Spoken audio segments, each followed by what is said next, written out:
இதுவரை நெஞ்சில் இருக்கும் சில துன்பங்களை நாம் மறப்போம். கடிகாரம் உள் தொலைத்து தொடுவானம் வரை போய் வருவோம்.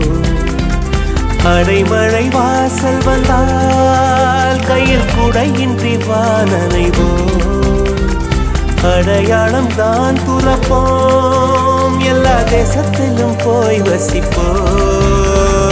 என்ன கொண்டு வந்தோம் நாம் என்ன கொண்டு போவோம், அடையுந்த நோடி போதும் வேற என்ன வேண்டும் வேண்டும். பல பழக்கிற பகலானி பட பழக்கிற அகலானி, அனல் அடிக்கிற துகுலானி நகலின் நகலானி, மழை அடிக்கிற முகிலானி திணல் அடிக்கிற திகிலானி, மணமணக்கிற அகிலானி முள்ளா மலராணி. சூடாக இல்லாவிட்டால் அண்டத்தில் வேகம் இல்லை, சேட்டைகள் இல்லாவிட்டால் இனிமை இல்லை.